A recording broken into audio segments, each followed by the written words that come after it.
Karnataka state becomes first in India to implement new education policy. Now, what is this new about the new education policy and how is it going to be game changer in the days to come? Hi, Vinay Kumar here, international NLP and IAS coach. In this video, my dear friends, like I mentioned to you in the very beginning of this video, let us delve deep into our understanding of what is so new about the new education policy and how it's going to transform the education system in the country, changing the future of the country, which is very much dependent on its educational outcomes. Now, having said this, my dear friends, I would like to add a note to all those of you who are watching this video and trying to learn from there. This video is primarily made keeping in the mind interests of IAS aspirants, but then even if you are not someone who is taking up civil service exam, but curious to know how this education policy is going to affect the educational scenario in the country and affect the kind of citizens that this education system is going to build, then definitely this video is going to be satisfying your curiosity. Thank you, my dear friends. Now, having said this, let us look at the education policy in three segments. Okay, the first segment I would like to give you an analysis of the foundational principles on which the educational policy has been envisaged. So that's what this video exactly does. This video is all about analysis of the base or the foundation on which this educational policy has been created. There will be another video which will enter into the nitty-gritty, the details of the education policy as it looks into what needs to change or how it needs to change in the school education, in the higher education and all that. And the third video that we will make on new education policy will look more into the implementational concerns of the education policy and what needs to be done to, set the ball rolling. Is that fine, my dear friends? So let's get into this most important video of the three, because if you're going to get this right, if you're going to understand everything that I'm going to share with you now, the other two is only going to be logically connected to what you're going to learn here, my dear friends. Thank you. So, as we start with our understanding of, or put it like this, as we start with our analysis of the new education policy, I can clearly see new education policy working on three major aspects related to education. One is access or equity. Okay, access or equity. Two is on the quality of education, and three is utility of the education.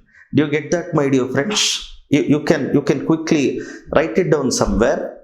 One is access or equity, two is quality, and three is utility. Remember all the three. Okay, equity, quality and utility. When it comes to access or equity, my dear friends, as you know very well, today there are disadvantages are present on numerous aspects like geography, like technology, like age and language, which hinders, in fact, most importantly, economic status. Yeah, so there are so many factors that hinders in realization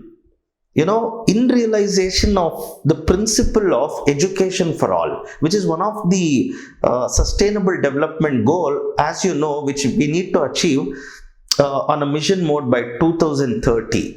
So there are so many disadvantages that present to hinder the progress of our goal of education for all by 2030, my dear friends.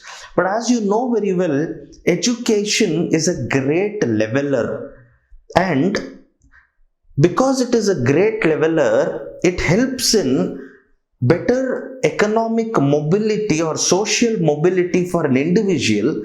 And if and when an economy as a whole benefits out of more and more people becoming educated, not only does it lead to greater economic growth for that country, but also, better societal outcomes.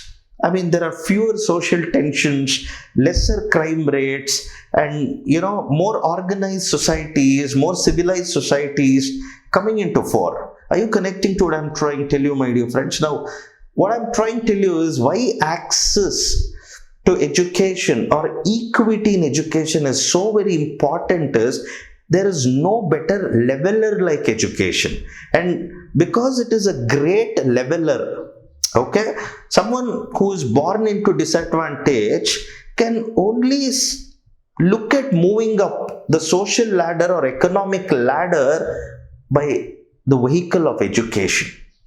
Are you connecting to what I'm trying to tell you, my dear friends? Now, if it is so powerful, it is so empowering, then don't you feel, my dear friends, it needs to be, there needs to be given right impetus in increasing the access to education for all these disadvantaged groups, with their disadvantages taking numerous forms like geography, like language, like poverty, or so many aspects, my dear friends. Are you connecting to what I'm trying to tell you? Now, how does education policy, the new education policy, look at enhancing the access of these disadvantaged groups to education, so that the the sustainable development goal of equity and inclusion in education can be achieved, at least by the time frame that we're looking to achieve it, my dear friends?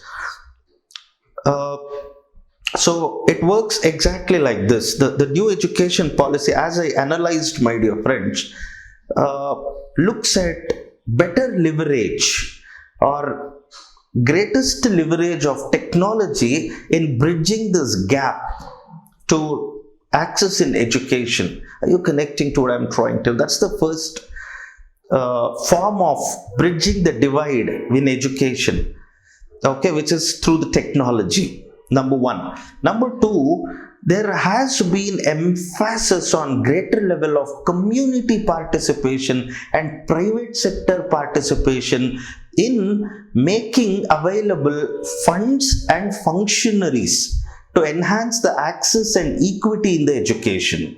Do you get that, my dear friends?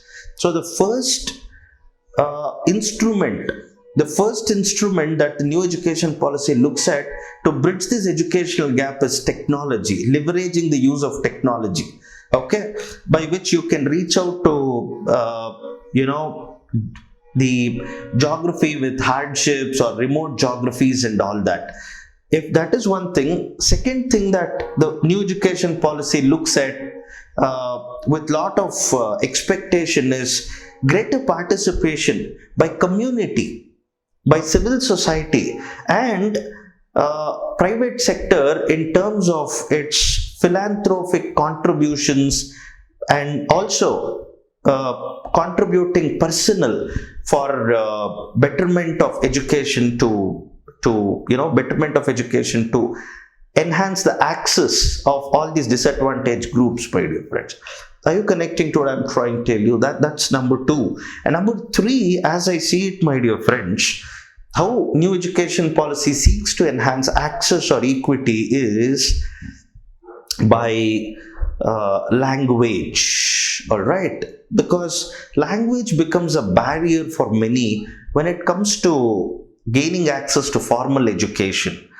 If language that is known to you, that is indigenous to you, becomes your language of learning, then automatically there is a greater degree of participation in the educational process. So this is one more thing that new education policy looks at while trying to bridge the divide in the educational access, my dear friends. And four, new educational policy looks at so many ways by which people with disadvantages or special advantages, like for example the handicapped, okay, or specially equipped people, for them, the new education policy looks at innovative solutions, and innovative solutions like the Divyang app and other interventions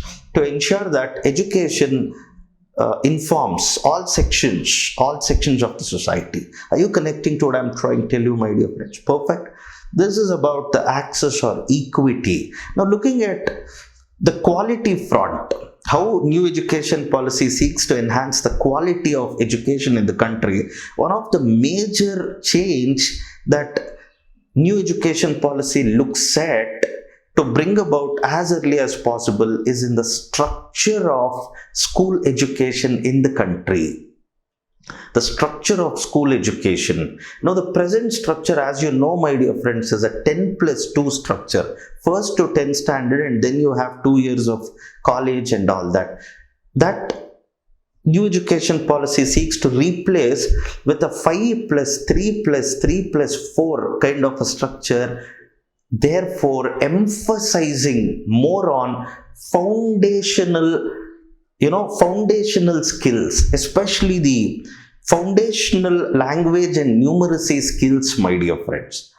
As you all very well know, the surveys after surveys conducted both by the government and private NGOs like Pratham has clearly established that the learning outcomes and the foundational skills or abilities in the country seems to be very appalling, very poor. People, even at the age of, people who are in the 5th standard are not able to read and write things that is in the 2nd standard. As the surveys, have clearly established, my dear friend. So, which is a clear pointer that here is an area of education system that needs urgent and important, urgent attention.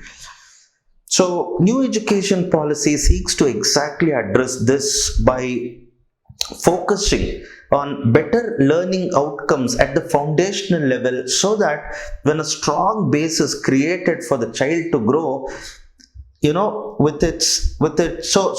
the emphasis, my dear friends, is not just on what to learn, but how to learn as well. Are you connecting to what I'm trying to tell you? Perfect.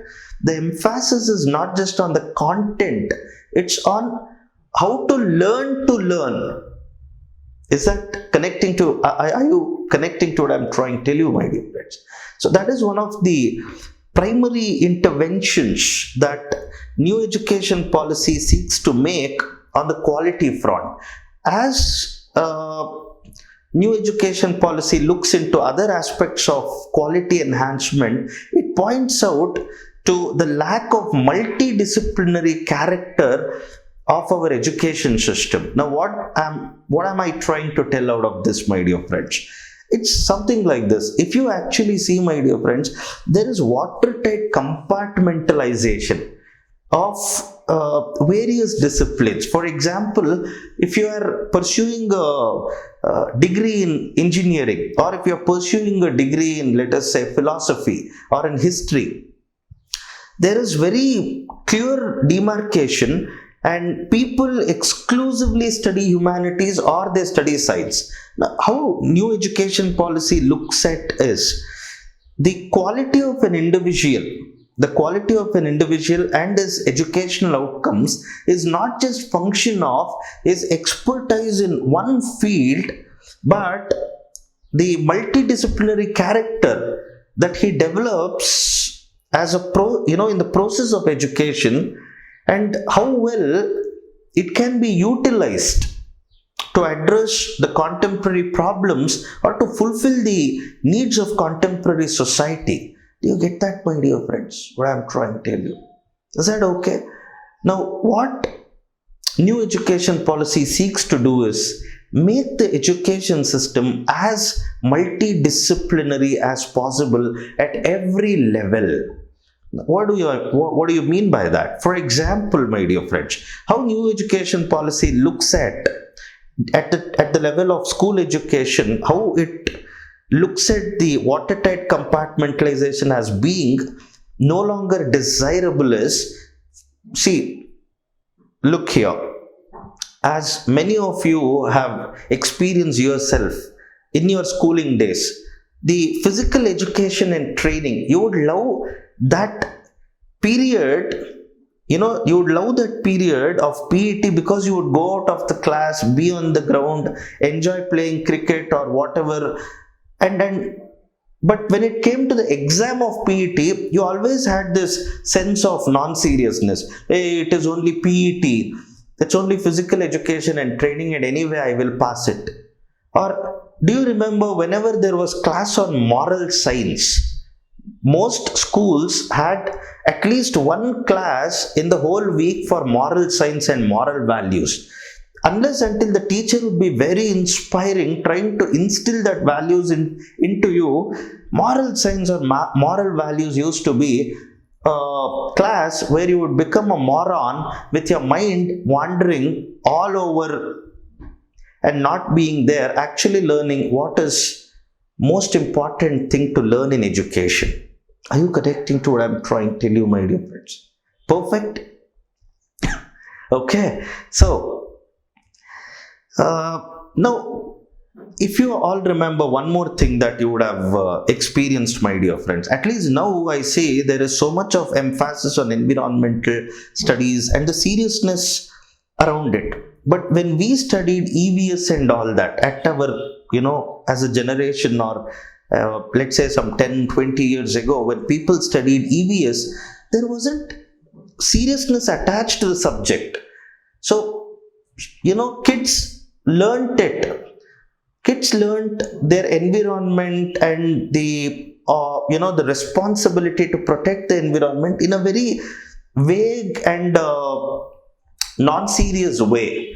Are you connecting to what I'm trying to tell you? And as you see, the whole planet has become such an unsustainable place to live in because we cared very less for study of these things when it actually mattered in the past.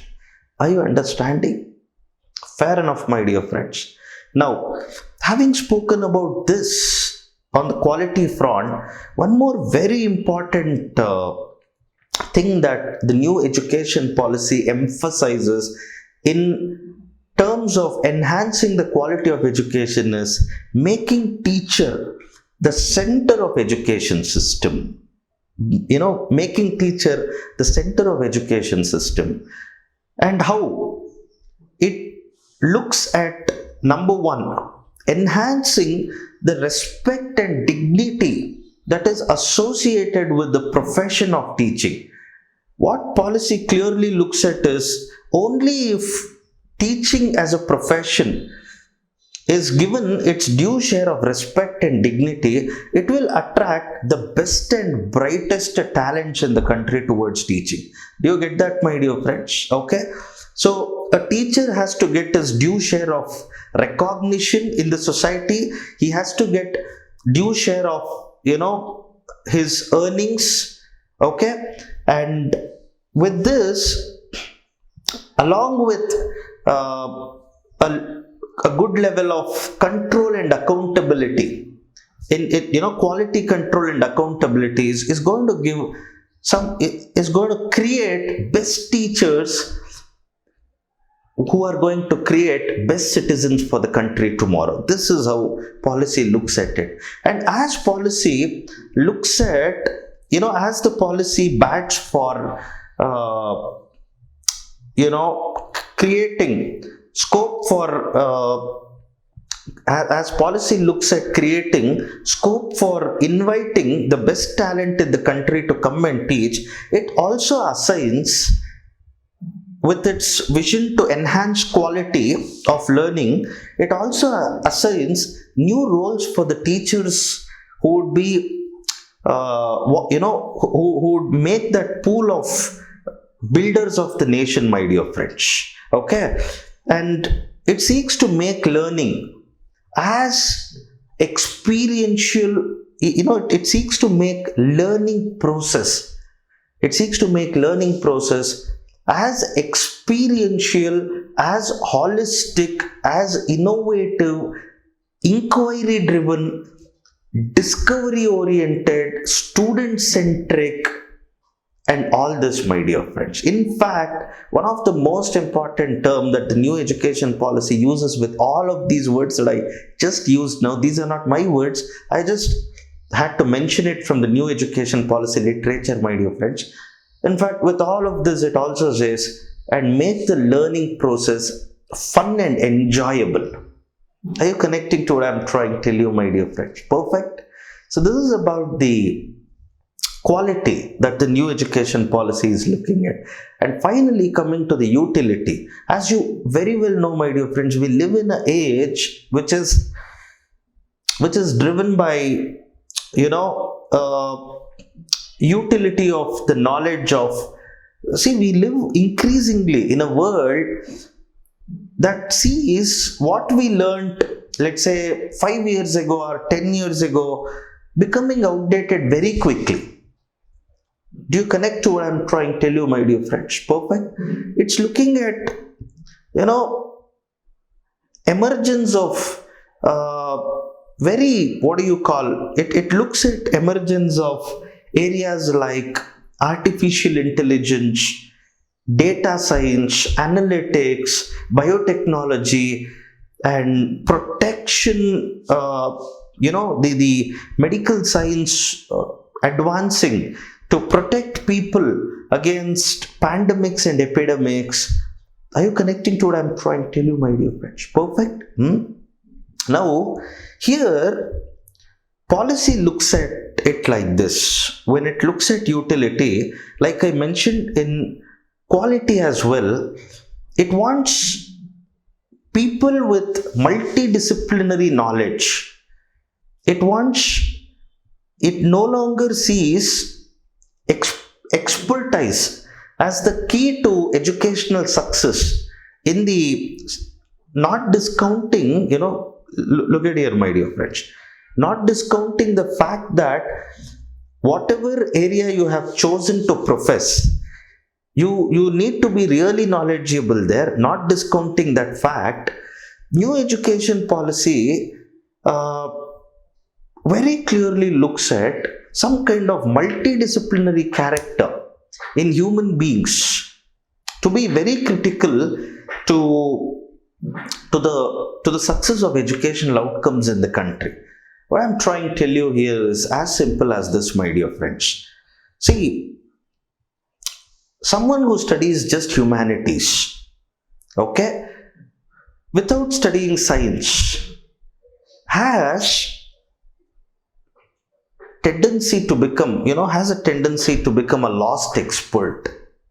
At the same time, someone who studies just science without inculcating humanitarian values into it may misuse and abuse science. As we see today, how when the science has fallen to wrong hands, so much of social disharmony, so much of problems that the world faces as a whole, we are able to see it today, my dear friends. Are you connecting to what I'm trying to tell you? Perfect. So, science and humanities, anything along with it that's going to make learning more collaborative, more integrated, is what is the need of the hour according to the new education policy, my dear friends. One of the mind-blowing thing that I saw in the new education policy, in terms of utility was, as you all would have seen, some of your friends who started with first year of engineering, came to second year, got stuck with some subjects, could not move past that subject, ended up 8 years in the campus, correct? One of the wonderful, mind-blowing things that I could see in the new education policy is an arrangement like this. It bats for an arrangement which talks about a 3-year degree. 3-year degree in most of the disciplines.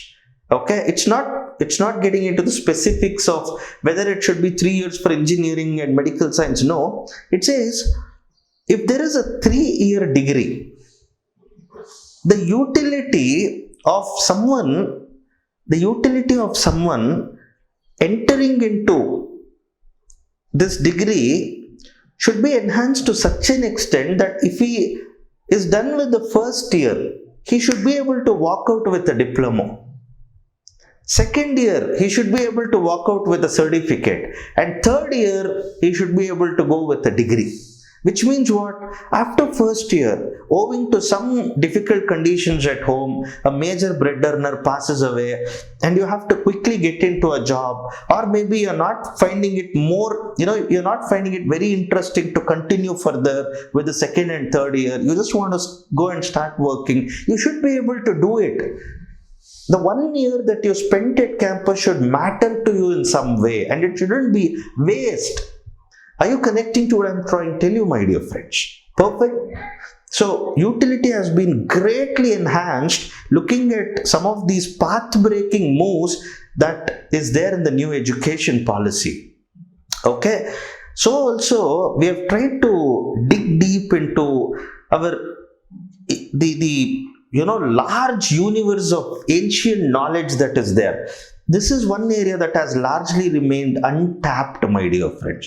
The ancient Indian knowledge, its potential has largely remained untapped, and now we see as the right time to look back and see what we can actually get into the present times in terms of its relevance and utility. Connecting to what I'm trying to tell you, my dear friends. So, in essence, new education policy tries to address equity or access, quality and utility in this way. Hope you learnt a lot from this video, my dear friends. If you like this, please share it. And if you want more information like this, subscribe to it. Thank you very much, my dear friends. In my subsequent videos of new education policy, I'm going to be dealing a lot of things about new education policy with you. Thank you very much.